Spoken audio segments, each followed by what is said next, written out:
I've run a Mercury outboard for the last 25 years. I call my engine Mercules. If you've been in my nitro, you know why. Time for the Angler Within podcast with Roy Bilby.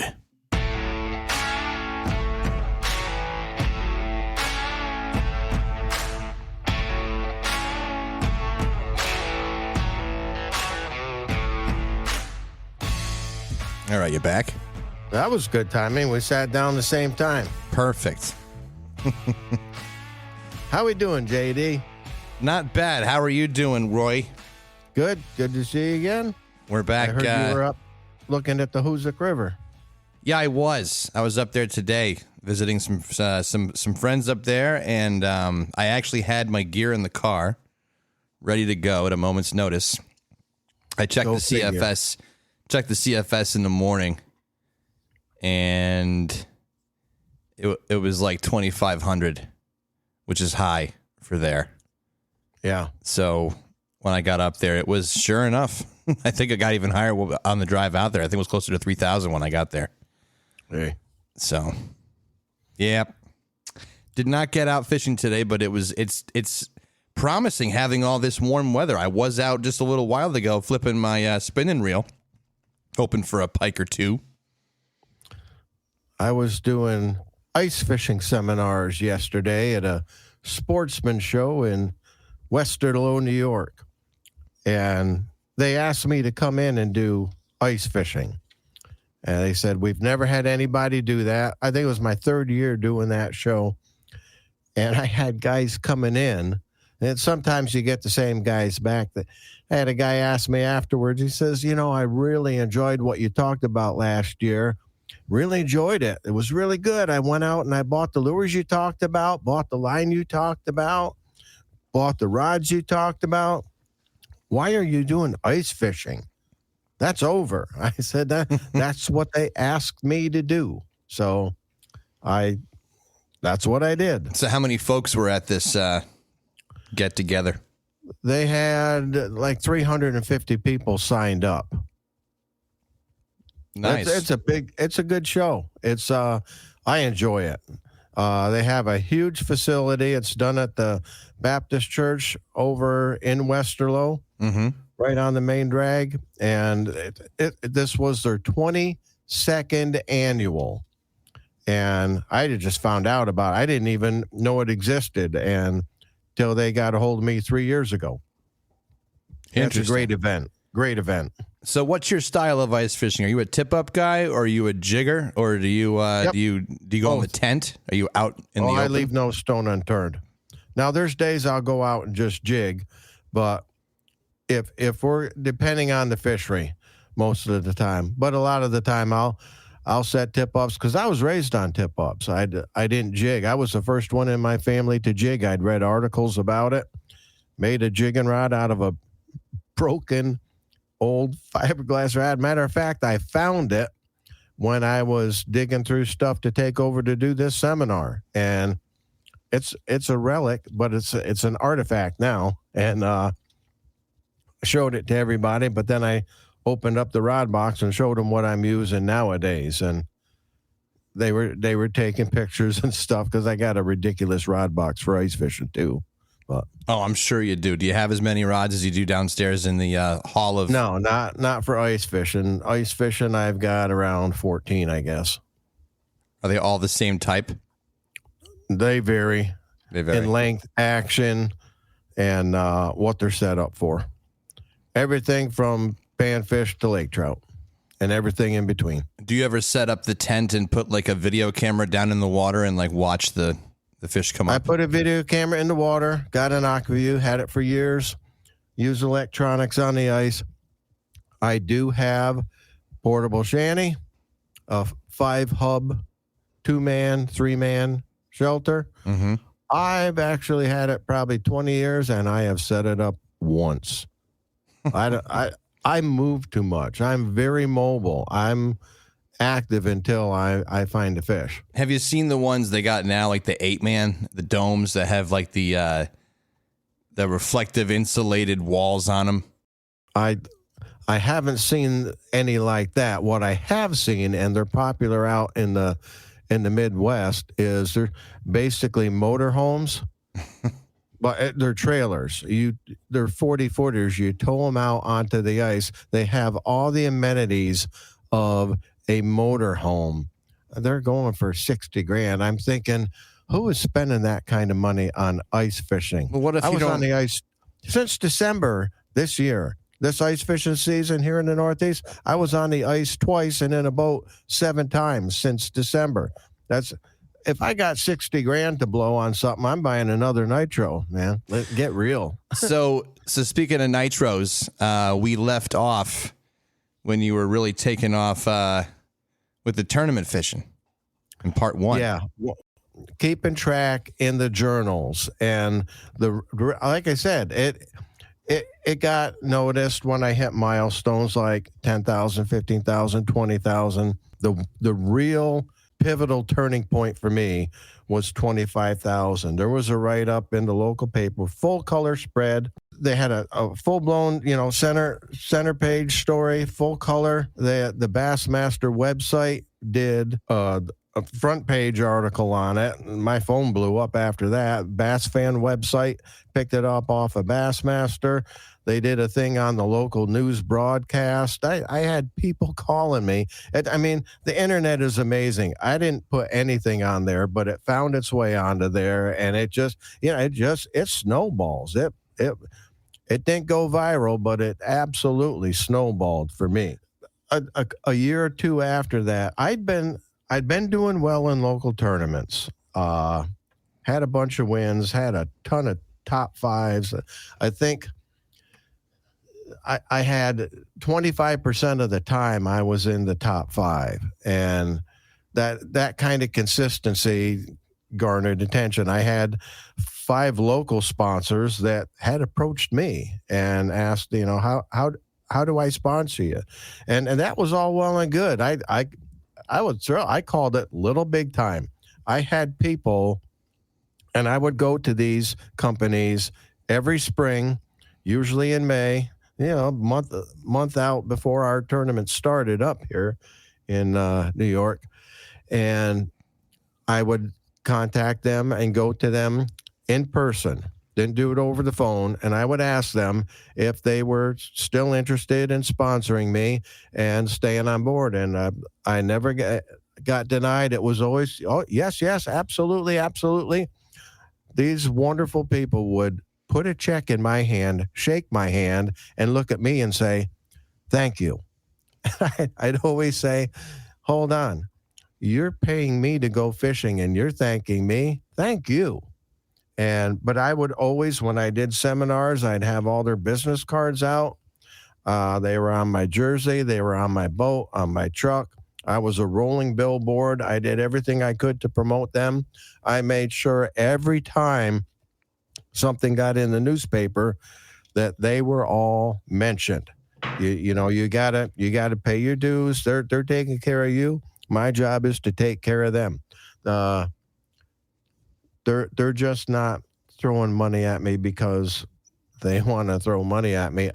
It's a business relationship. My job is to promote them, and I want to give them their money's worth.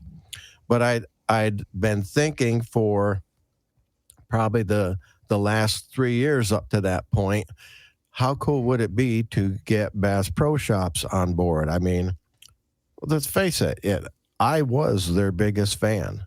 One of their biggest contributors. I spent so much at Bass Pro Shops, it was ridiculous. And my basement will attest to that. You've seen it. Totally. It's like a warehouse. It's my happy place, but it is. It's over the top. But so I'm good. I'm good with that. So, question.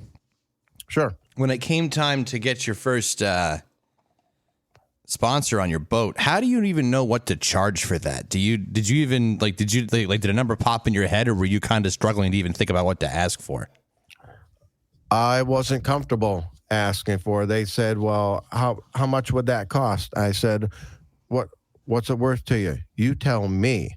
You're the one who's paying. What are you comfortable with? Let's find something that and I was fishing local and regional stuff. It wasn't costing me thousands a year for entry fees. Mm-hmm. Uh, Everything all together, maybe around 1,000, depending on how many I did and how many of the regionals we did. Right. I mean, it was small stuff, but I left it up to them, and there was always enough. It helped with gas, and it was all good. But after 3 years of contemplating, I said, you know what? Why not just call Bass Pro? In the position I'm in, I have absolutely nothing to lose and everything to gain. If they say yes, hey, somebody pinch me. I got Bass Pro Shops on board. If they say no, which is what I expected, I've still got 5 local sponsors. I'm still having the privilege of people paying me to go fishing to support them as they support me. So I believe it was in March, 7 years ago, I went on the computer, and there's a Bass Pro Shops an hour and 25 minutes from my house in Utica, New York. I'd been there a bunch of times. I went on their website, got the manager's name off the website, called the store, and asked to speak with the manager. Just a minute. Can we say who's calling? I said, yep, tell him it's Roy Bilby. And I'm sure they went, yeah, whoever. You tell him it's Roy Bilby. Yeah. And a minute later, he comes on the phone. How can I help you? So I said, well, I'm a local tournament guy. I've kept track of my fish count. It's up over 25,000 bass caught and released. I've been written up in Bassmaster, Bass Fan website, New York Outdoor News, Conservationist Magazine. I've done well. 25% of the time I'm in the top 5. I got 13 wins. I've been doing it a while. I've also been doing seminars for 15 years. I want 15 minutes of your time to just sit down and discuss the possibility of entering into a relationship where it's mutually beneficial for both of us. I come in your store, I do my seminars, and you do something for me. And fully expecting to hear, sorry, we don't do that here. Call 1-800-BASS PRO. Thanks for calling. Click. To my surprise, he said, sure. When do you want to do that? And I wasn't prepared for that answer. I hadn't thought beyond, we don't do that here. Click. So I got a response that kind of caught me off guard. And I said, well, let's see. I can do it this week. When is good for you? He said, well, I close the store Wednesday. Can you come out Wednesday? I said, sure. He goes, when can you be here? I said, well, I'm off work at 3:30. It's an hour and a half drive, hour and 25. I can be there by 5 o'clock. He said, okay, I'll see you Wednesday at 5. Thanks for calling. I hung up the phone and I went, oh my goodness, I've got to put a package together to, go up and talk to this gentleman. So I went there with a scrapbook I've kept of all the times I've been in the newspaper. I took the article that you saw years ago where I broke 25,000 and a local newspaper carried it. Cutouts from Bassmaster magazine. I printed out the story off the Bassmaster website, Bass Fan website, and I took one of my journals and I went there expecting to get 15 minutes of his time and just hold my breath and hope for the best. We went in his office. That was cool for me. He says, let's go back to my office and talk about this. And we went to the back of the store through the employees only door. Ooh. And we walked through the break. There's guys sitting there taking a break. We walked through the break room, through the big door in the back where there's all these desks into a private office, closed the door, sat down. I went, good grief, I am in the belly of the beast. That alone was cool. Mm-hmm. We talked for an hour. It just clicked. We connected, and I tell you what, this was all God's timing, because had I first called 3 years prior, when I first started thinking about what if I asked, they had somebody in their store as a local pro staffer, a guy named Hartman, Jamie Hartman. And he's a full-time pro now on the Bassmaster Elite Series. His first year, he did extremely well. He won 2 of their tournaments. That's hard to do in your rookie year. He made a lot of noise and did extremely well. I had no idea he was the guy that was a pro staffer in the store. I didn't even know about their pro staff program. Didn't know about it. I'm just asking to come in and do seminars and hope to get, some kind of discount on product. And he looked at everything, read it all through, slid back in his chair and looked at me. He said, "This is pretty impressive. Hold on just a minute." And he turned to his computer. He starts typing on the keyboard. And then he stopped and he turned to face me, and just his body language, I'm thinking, uh-oh. And he said, "You're not looking for a boat sponsorship, are you?" I said, "No, sir. I own 5 boats and they all happen to be your products." He said, "Okay." He hit send on his computer. It was 20 seconds, and somebody came in, dropped 3 papers on his desk. He said, "Thank you." They walked out, closed the door. He slid the papers across the desk to me, and he said, "I want you to take this home and fill it out. You're going to need information that you won't have here. Get it filled out, get it back to me.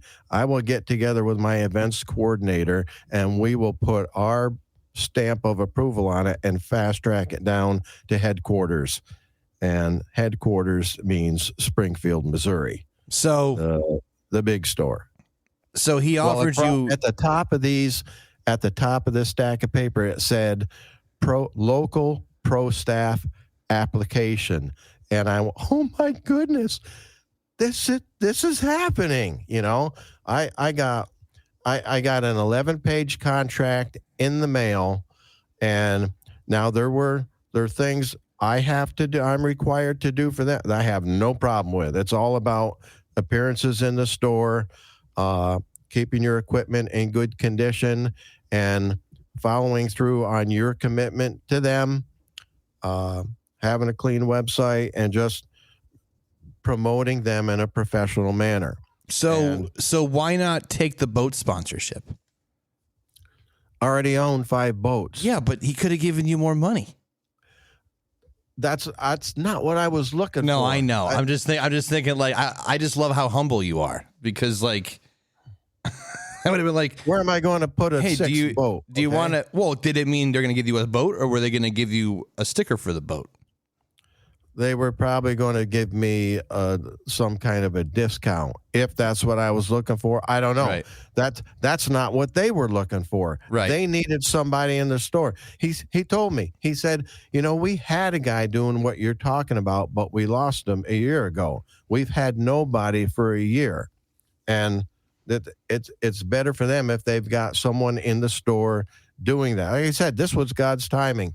They had nobody for a year. Had I called 3 years prior or 2 years prior, when I first had this idea, I would have been told, "Sorry, we have a guy doing that. Thanks for your call." And I probably never would have called back. They got a guy. I had no idea that program was in place. I'd followed Jamie Hartman on the Bassmaster Elite Series because he was a New York guy. I wanted to see how he did. When he said we had a guy, but we lost him a year ago, he went full-time pro. I said, "Oh, who'd you have?" He said, when he said Jamie Hartman, I went, it all fell into place for me. I went, "Oh, this was his store?" They said, "Yeah, but he left a year ago to go full-time pro." I said, "Yeah, and he did fantastic." He said, "Yeah, we know. We follow him." Well, one thing led to another. Filled out the application. They sent it down to Missouri. I get the 11-page contract in the mail. I fill out all the documentation, provide all the proof of insurance and everything that they require on my end, and next thing I know, I'm getting a package that has the contact numbers and the everything I'm required to do for them and everything that they will do for me. And I'll tell you what, I was just blown away that everything fell into place. God's timing was perfect, and I ended up being the guy. I'm entering my 7th year now. 2 years ago, they changed hands with the leadership of who oversees the pro staff. They have 3 pro staff programs. They have local pro staff, which is what I was, which you have one store in your area, and you have to be a guy that knows what he's doing and that people know about, that they actually want to come in and hear what this guy's got to say. Then they have a regional pro staff program, which is you have to have some kind of a presence and be recognizable, and they put you in a region like the Northeast or the Midwest or the South. You cover a number of stores, and you do the same thing for them. You do an X amount of appearances in each store, same requirements on all the other stuff, professionalism and all that, and have to have a social media presence, and they do a lot more for you. And then they have the National Pro Staff Program, which is names like you would recognize, like Clark Wendelin, Kevin Van Dam, Cody Huff, Rick Clunn, guys like that, Edwin Evers, Defoe. And those guys have the national program, and that's the top level. Well, 2 years ago, the management, they put one person in charge of all the pro staff programs, and they typically put out an email when leadership changes and says you're a pro staffer, and let me introduce myself. I've been with the company X amount of years. I've recently been put in charge of the pro staff program. So if you have any questions, here's my contact information. We will be working together from this point on. And when that happens, I would always reach out and say, appreciate the email. My name is Roy Bilby. I'm a local pro staffer situated in Utica, New York, with their store. And all I said was, I've been a pro staffer with them for 5 years. Pinch myself every day that I get to be that guy. It's a position I take seriously. I know you're a busy man, but if you have 2 minutes, sometime check out my Instagram and see what I'm about. It wasn't 2 hours later, I get an email back from this guy. He actually went and checked out my Instagram, and he contacted me back. He said, hey, I'm very impressed with what you do for the company, and I know you've been very active in the Utica store for the past 5 years. I think he called him, and he said, would you consider becoming a regional pro staffer? This was 2 months before I was ready to retire. So I said, well, what are you talking here? What would this involve? He said, well, if you're regional, we put you in more locations. So the number of appearances changed because we put you in more stores. But this is what we provide for you when you're a regional. Well, I'll tell you what, I said, I would be honored to step up to that level. The only store they added was the Auburn, New York store. So that now I'm a regional, but I only had 2 stores. So I did my own search of the Northeast region, New York, Connecticut, Massachusetts, Vermont, Maine, New Hampshire, Pennsylvania. I checked out all the Bass Pro Shops and Cabela's locations. Most of them already had 3 pro staffer. 3? And some of those names, well, they're larger stores. Some of those names were very recognizable. But there was a store in Bridgeport, Connecticut, a huge store, 2 floors, a bowling alley, a bar, 8 bowling alley lane, 8 lanes on one side of the bar, 8 lanes on the other side, bar going right down the center of the lanes, and a seafood restaurant, an archery range. I mean, they had elevators. It's crazy the size of this store. They had nobody. So I reached out to this guy and said, you only added 1 store. And so I did a search of the Northeast, and there's a store in Bridgeport, Connecticut. They've been there 8 years. They have no pro staff listed on their website. Would you be okay with me reaching out to them and offering to come in and do what I do for their store? It's like 3.5 hours from my house, but hey, it's another store. Right. He said, listen to me. This is why we made you a regional. He said, go for it. Let me know what they say. So now I got the Bridgeport store. Last year was the first year I did them. What great people. I got a great relationship with the manager, the assistant manager, and the associates in the store. When I go there, it's like homecoming. It's like another family. It's the same thing with the Auburn store. And this year, 2024, they're building one in Clifton Park, New York, and I've already contacted my boss in Missouri and said, hey, that store will be closer to my driveway than any of the 3 other stores you have me in. I want that one too. And he said, yeah, you got it. When we get to the point where we're building their leadership team, I will plug you in. We'll make introductions. And so I'll be doing, once that's built, I'll have 4 stores. And I'll tell you what, that will keep me running. Have they broken ground on that? Not yet. I assume it's going to be this spring. I know that it was a car dealership that went out. They bought the property. It's been cleared. And now that the frost is out of the ground, it's probably going to start happening pretty quick. So that's how I got involved with Bass Pro Shops as a now regional pro staffer. I'm still doing seminars. The seminars I do in a year now more than doubled. I used to do like 3 sportsman shows a year. Last year, I think I did 8 seminars all over the place.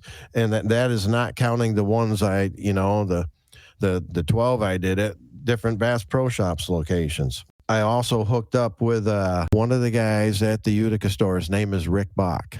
He's an outdoor writer. This man, I believe he went to college for journalism. He's a tremendous outdoorsman. He got hired by Field and Stream to track down people in different states who have their own, this guy's a giant pike specialist in Michigan. You got to go talk to them. And he'd go out there and he'd interview the guy, fish with him, and write these articles. Oh, there's a guy in Florida that catches giant tarpon on a fly rod, but he's doing something that nobody else does, so he consistently catches giants. Interview him. And he'd drive down there and he'd do that. He's been to Texas. He's been all over the Midwest with catfish guys. I became his bass guy because I caught so many. He did a story on me. He started his own digital magazine, Follow the Road to Water, and it comes out quarterly. And now I'm on board as one of his staff writers. I write quarterly articles for him on bass fishing and all other things, because I'm a multi-species angler. I'm not boxed into one thing. I only do bass tournaments, but I'm a multi-species guy. I love to fish for anything that bites. It's just the only tournaments I do anymore are bass tournaments. I did walleye tournaments too, but I had a tournament one after the other constantly, and it was hard for me to do the fun fishing that I wanted to do because I still do that. So that right there brings us up to present day. Yep, pretty much. It's been a heck of a ride with Bass Pro Shops. It's just grown and grown and grown to the point where I was doing a seminar. There's a bait that I promote for them so heavily because long before I ever had a contract with them, I mean, probably, good grief, 10, 12 years before I ever had a contract with them, we used to drive to the Auburn store after they built that because we don't have to drive to Missouri, to go to Bass Pro Shops. And we'd done that twice.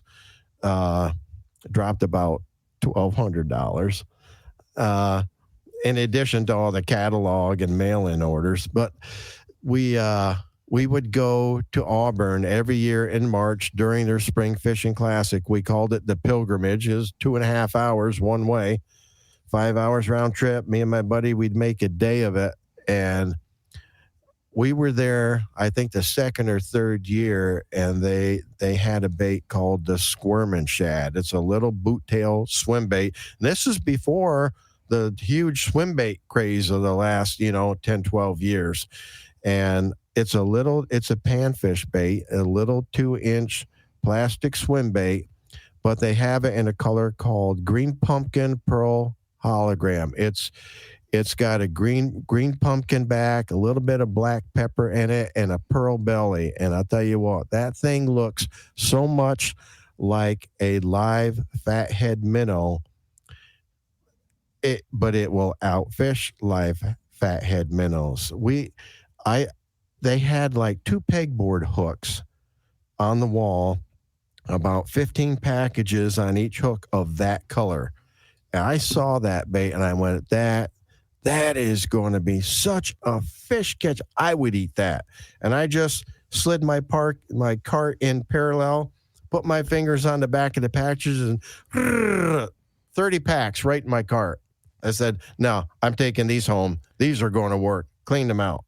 And they have been such a phenomenal fish catcher for me. I'm actually doing seminars all during the Spring Fishing Classic in March. Right now, next weekend, I'm going to Utica and Auburn.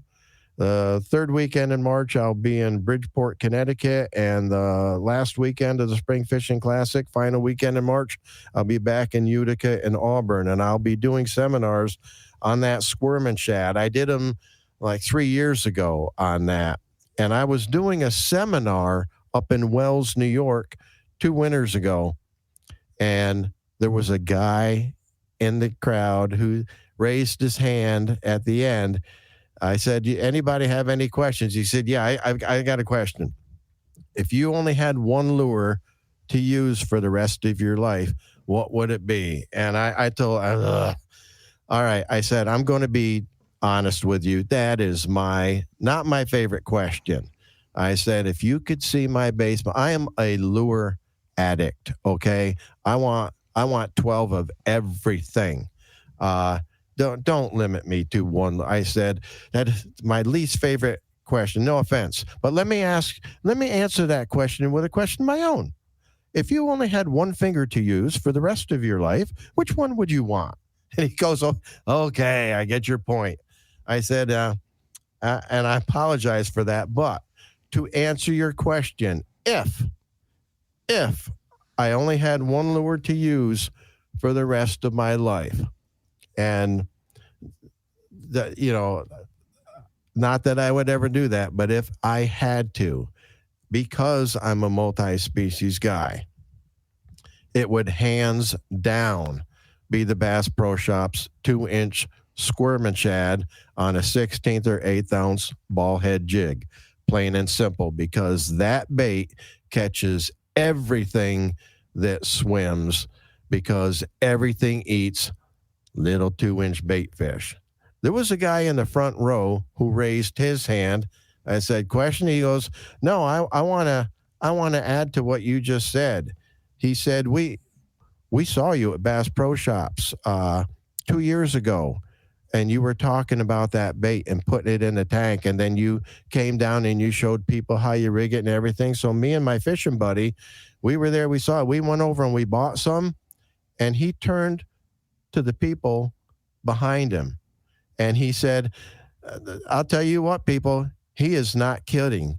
He said, that thing is unbelievable. When me and my buddy are fishing and we can't get him to bite anything, we say, time to throw the bilby bait. And I said, boy, that's what you call. I walked right over and I shook his hand. I said, that's what you call it? He said, yeah, we call it the bilby bait. I said, that's awesome. I can't take credit for creating that, but I said I promote it heavily because it hands down is the fish catchingest bait I have ever thrown, bar none.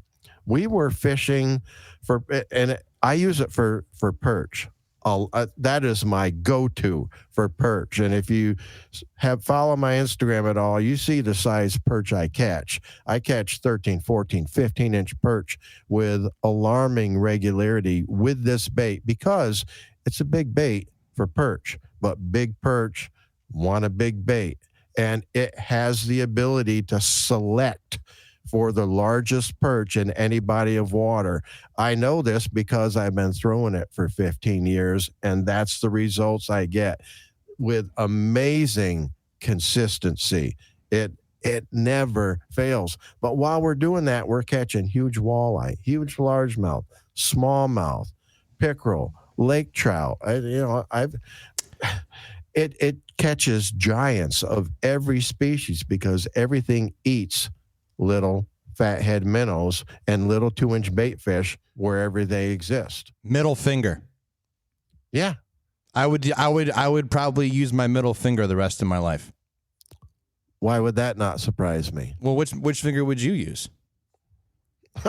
My right thumb, so I can cast a bait caster. Duh. That makes sense. Yeah. I was just saying middle finger. I'm just thinking about like picking things up. Or because that way it's more centered on your hand. So you could or if you wanted to do like pull-ups, you could still hang on to things. That finger would get pretty strong. I would think, and if you were mad at somebody, you could totally show them how mad you were, like for real, with that one finger. That would come in handy. That would, give them a signal. I don't know how I would hold a bait caster if I only had a thumb. I'd probably have it permanently attached to my hand, knowing me. Yeah, see, it wouldn't work. You would have to, you would have to have some kind of an elastic band holding it around your hand. Well, now that you mention it, even though it's my least favorite question, it gives you the thought that I'd rather be limited to one lure than one finger. How's that? Which is the squirm and shad. See, yeah. I listen.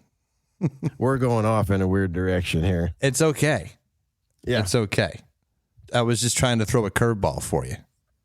The Bass Pro Shops contract, when they provide my jerseys as a part of the contract. So when they give you a link and you call in and you work with Gemini jerseys to have all your logos put on there. And I've always run a nitro. That was no problem. I've run a Mercury outboard for the last 25 years. I call my engine Mercules. If you've been in my nitro, you know why. Mercuries are they're bulletproof, and I won't run anything else. I own 4 of them right now, and 2 on bass boats and 2 on smaller boats. It's the only engine I run. I contacted them to get permission to use their logo on my jersey. And they told me, if you're sponsored by Bass Pro, yeah, no problem. You can go ahead and use our logo. But I would encourage you, let me give you this link. You should apply for our pro team. and they said, well, we will, I will tell you right up front, we get inundated with requests. So there's no guarantee you'll get on. And then there are stipulations. You need to, it's another contract. You need to maintain your end or you get dropped. So they gave me the link. I applied. Somehow I got selected for the Mercury Pro team, the real deal. I get the link for the apparel. They give me, they help me out with engines, with clothing, and I promote them.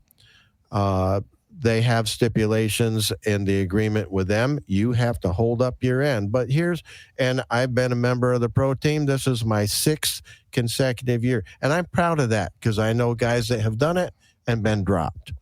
And I don't want to be that guy. I'm really proud that I've maintained that. But when they say we need you to do this, this, and this, I try to double that. I don't do the minimum. I try to go above and beyond. Now, that goes for my Bass Pro contract, too. We need you in the store for X amount of hours. Okay, well, I'm going to come in early, and I'm going to leave late. Okay? That's what I do. I'm the guy that's blessed to be in that coveted position. I'm not going to just do the minimum. No way. I'm going to make it worth their while to keep me on board. And here's the thing. It's for me, it's not an ego trip. I consider myself blessed to be in a position where I get to go in these places and share something that I'm so passionate about myself. And I know there's fishermen that are way more accomplished than I am. I'm just I say this a lot. I'm just in a unique position to share what I've learned through 4 decades of diligent study and note keeping. Not bad for a small town boy who started counting his fish, because that's what it is. And remembering that keeps me grounded and keeps me humble. I'm blessed way more than I deserve. But here's the key point to that statement. I'm aware of it, and I know where it comes from. I've been blessed by God, and this has been His timing, and it's all come together in such a way that I'm in this wonderful position for a small town kid who started counting his fish. It's crazy. I'm up over 35,000 bass caught and released now. Sometime this spring, I'll break 36,000. Just crazy. Those are stupid numbers to me, and I've been there for every single one. What was the number that you ticked when I was in the boat with you this past fall? I'd have to go in my journal. I think it was one of your. It was one of like it was a whole rounded number. I'd have to read that journal. It's hard for me to pick out a single day and go back. I had 125 entries in my journal for last year. I'll give you the date. I have it in my phone. That was my first year of retirement, and I challenged myself. As we said in our first segment, the last 17 years of my working career, I fished a full-time tournament schedule and was still able to break over 1,000 bass caught and released all 17 years consecutively. When I retired, I said, boy, my first full year of retirement, I'm going to raise the bar on myself. I'm going to challenge myself to catch 2,000 bass in a year and see if I can do it. And I was able to accomplish that. And yeah, it blew my mind. That was huge for me. I broke... I went from 35,000 to, I went from 34. I broke 35,000, which was a huge milestone. And then 2 months and 8 days later, I broke, it was just shy of 3 months. That's what it was. It was like 2 months and 28 days later, I broke 36,000. But I tell you what, I got a ton of entries in my journal, and that was the peak of the summer, and I was doing tournaments, but I was doing a lot of fun fishing and just had a lot of epic trips. Several times it broke 100 in a day. That's hard to do. Yeah. So what's on tap for next episode? Next episode, I want to talk about.